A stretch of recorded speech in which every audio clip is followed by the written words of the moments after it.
السلام علیکم، میرا نام ہے زرش کرن اور میں ہوں ایک novel editor. Welcome to my YouTube channel called writing official 7۔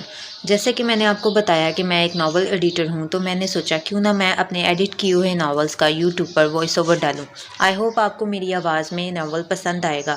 Currently میں اپنے فرسٹ ایڈٹ کیے ہوئے ناول یارم، جو کہ سمیرہ حمید نے لکھا ہے، کا وائس اوور کروں گی یوٹیوب پر۔ تو چلیں شروع کرتے ہیں۔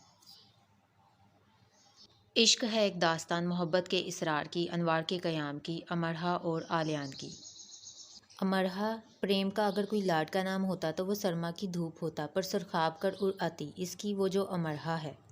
لان کے کونے میں وہ ایسے بیٹھی ہے جیسے زندگی کی بساط پر وہ ایسا بے نام مہرہ ہو جسے مات دی جائے نہ چال چلی جائے، جو کونوں میں ہی بیٹھتی ہے کیونکہ اسے منظر عام پر آنے سے ڈر لگتا ہے۔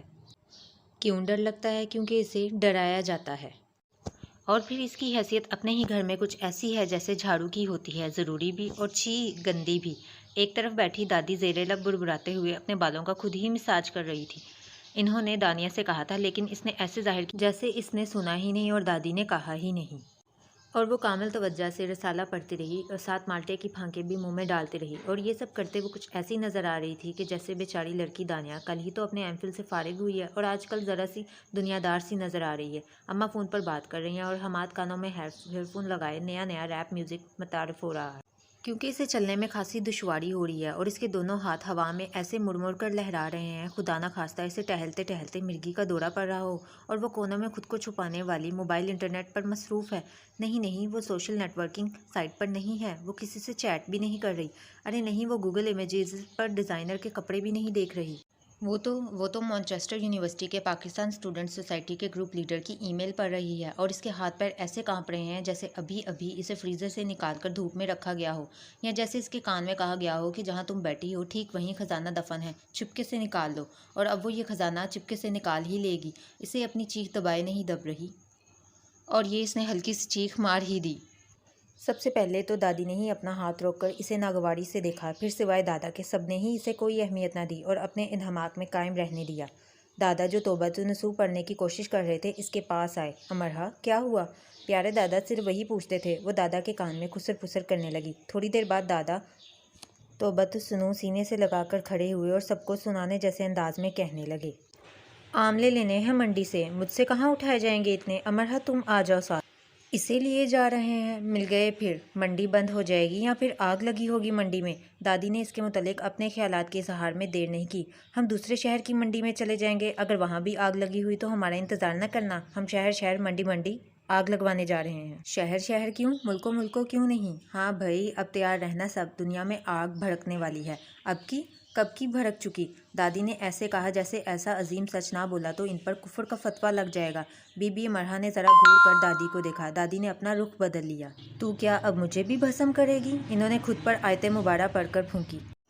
بہت خوفزدہ رہتی تھی اس کی نظروں سے دادی، سب ہی رہتے تھے، تباہی اور بربادی تھی نا وہ، نیک شگنی کی دشمن، بد شگنی کی دوست، کیونکہ عین اس کی پیدائش کے دن بڑے تایا چل بسے تھے۔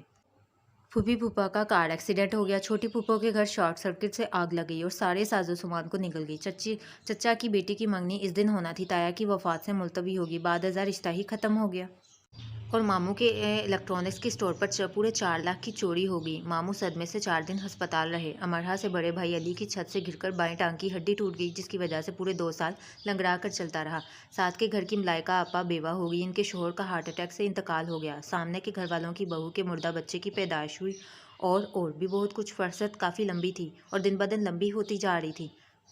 مثلاً اگر کوئی کہتا، بس اماں جی اپنے دھیان میں تھی، پتہ ہی نہیں چلا کب حاشر اپنا ہاتھ جلا بیٹھا، دادی پوچھتی کیا دن تھا؟ منگل کا دن تھا، آج ہی کے دن، بلک بلک کر رویا میرا بیٹا، میں بھی دھارے مار مار کر رونے لگی۔ اچھا منگل، اور تاریخ کیا بنی؟ تاریخ یہی 2، اچھا 2 اور اوپر سے منگل، مدیحہ بیٹا منگل کی 2 کو ہمیں یہ وبال نصیب ہوا تھا، اس دنیا پر امرہا عذاب بن کر آئی تھی۔ دادا تھے جو 5 وقت نماز پڑھتے تھے اور صرف اللہ سے ڈرتے تھے، احادیث پر عمل کرنے کی کوشش بھی کرتے، جاہلانہ باتوں اور خیالات سے دور رہتے، ورنہ جمعرات کے جمعرات ان کے گھر چراغ جلتے 3 یا 5، بس طاق جفت نہیں۔ دادی مرنے والوں کے نام پہ مخصوص جگہ چراغ روشن کرواتی، لا مذہب ہو سب کے سب، کیا کبھی روزہ رسول صلی اللہ علیہ وسلم پر بھی چراغ جلتے دیکھے ہیں؟ کیوں خلاف مذہب ایسے کام کرتے ہو؟ دادی ہاتھ سے اشارہ کرتی کہ جائیں اپنا کام کریں، تو بس یہ ماحول تھا گھر کا، اور یہ حال تھا گھر والوں کا، غلط باتوں کو پکڑ کر بیٹھے رہتے۔ دادا تو بہت بیزار اکتائے اکتائے رہتے ہیں، لیکن کسی پر بس ہی نہیں چلتا تھا۔ نہیں ملے نا آملے۔ جب دونوں خالی ہاتھ واپس آئے تو دادی نے طنزن نہیں کہا، بس وہ طنز ہو گیا۔ دادا اور امرا دونوں مسکرائے۔ جس کام سے وہ گئے تھے وہ تو ہو گیا۔